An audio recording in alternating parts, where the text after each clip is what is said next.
اللہ اللہ اللہ اللہ اللہ اللہ۔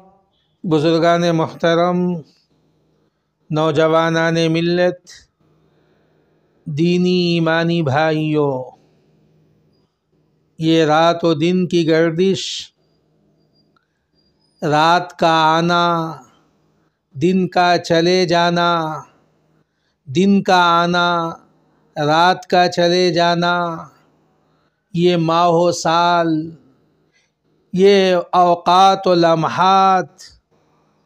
اللہ کی دی ہوئی نعمتوں میں سے ایک عظیم نعمت ہے۔ ایک سال ختم ہوتا ہے، ایک سال شروع ہوتا ہے، یہ اللہ کی نشانیوں میں سے عظیم نشانی ہے۔ اللہ تبارک و تعالی نے دنیا میں بے شمار اور بے حساب نعمتوں سے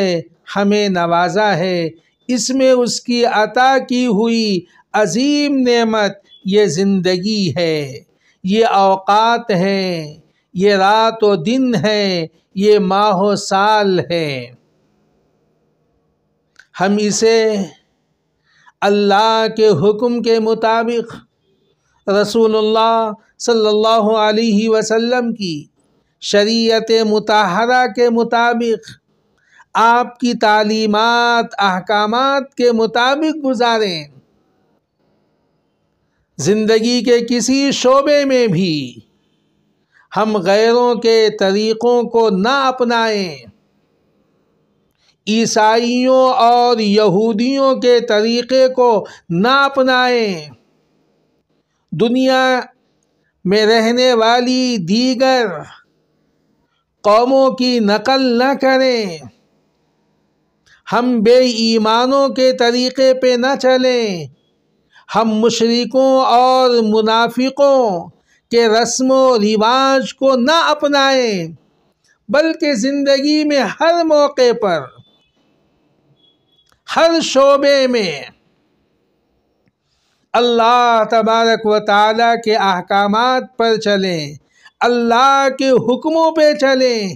رسول اللہ صلی اللہ علیہ وسلم کی بتائی ہوئی تعلیمات اور احکامات پر چل کر اپنی زندگی کو گزاریں اور اللہ کی رضامندی اور خوشنودی کو حاصل کریں،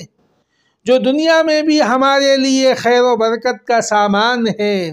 اور آخرت میں اللہ کی نعمتوں کے حصول کا ذریعہ اور سبب ہے۔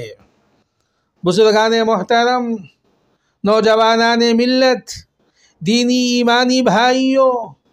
2023 کا سال اب ختم ہونے والا ہے، 2024 شروع ہوگا۔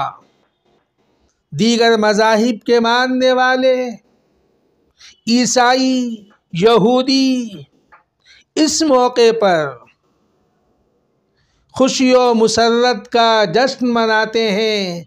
کہ ایک سال ختم ہوا، نیا سال شروع ہو رہا ہے۔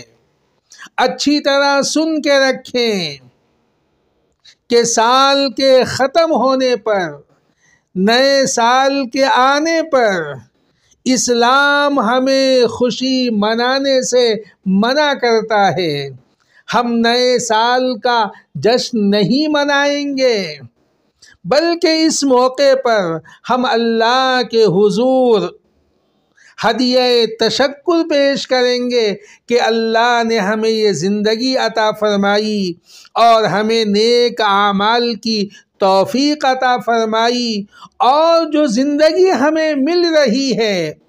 ہم اسے اللہ کے حکم کے مطابق گزاریں گے۔ ہم کوشش کریں اپنے محلے میں، اپنے علاقے میں، اپنے شہر میں جتنا ہم سے ممکن ہو سکے، اور اس پیغام کو، اس بات کو ہم جہاں تک پہنچا سکتے ہیں اس بات کی کوشش کریں۔ خصوصاً جو نوجوانوں کا طبقہ ہے، اس میں یہ بات پہنچنی چاہیے کہ نئے سال کے موقع پر اسلام ہمیں جشن منانے کی اجازت نہیں دیتا، خوشی منانے کی اجازت نہیں دیتا، بلکہ اسلام ان چیزوں سے اور ان غلط اعمال سے ہمیں منع کرتا ہے۔ یہ دیگر مذاہب والے ہیں جو نئے سال پر خوشیاں مناتے ہیں، جشن مناتے ہیں۔ رسول اللہ صلی اللہ علیہ وسلم نے ارشاد فرمایا، من تشبہ بقوم فہو من۔ مسلمانوں اچھی طرح سن لو، نوجوانوں اچھی طرح سنو کہ رسول اللہ صلی اللہ علیہ وسلم نے ہمیں کیا ہدایت دی ہے اور ہم سے کیا مطالبہ کیا ہے۔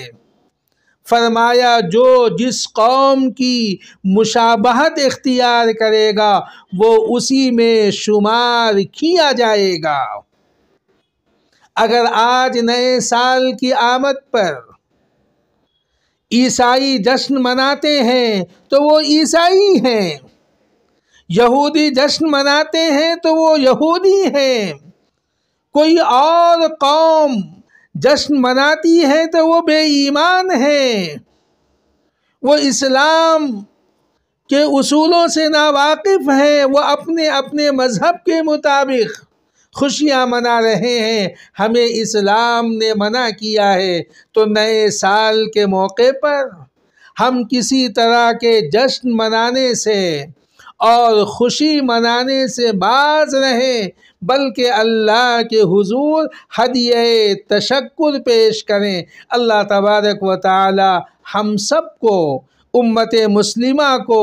عالم کے مسلمانوں کو اس بات کی توفیق دے اور یہ سمجھ دے کہ سال تو ختم ہو رہا ہے، ہم یہ سوچیں یہ تو ہمارے لیے لمحہ فکریہ ہے کہ ہم نے کیا پایا ہے اور کیا کھو دیا، اور جو وقت ہمیں ملنے والا ہے ہم اس کو کس طرح گزاریں۔ اللہ کے احکامات کے مطابق، رسول اللہ صلی اللہ علیہ وسلم کی شریعت مطہرہ پہ عمل کر کے اپنے رب کو راضی کریں۔ دنیا میں بھی ہم کامیاب ہوں گے، آخرت میں بھی اللہ کی نعمتوں کے ہم مستحق اور حقدار بنیں گے۔ اس موقع پر ہر قسم کے غیر غلط طریقوں سے بچنے کی اللہ تبارک و تعالی ہم سب کو، امت مسلمہ کو طاقت و توفیق عطا فرمائے۔ اللہ تبارک و تعالی ہم سب کو دین کی صحیح سمجھ عطا فرمائے، اور دین کے جو احکامات ہیں، اللہ نے ہمیں جو حکم دیا ہے، رسول اللہ صلی اللہ علیہ وسلم نے جو ہمیں تعلیمات دی ہیں، اس کے مطابق ہم عمل کی کوشش کریں۔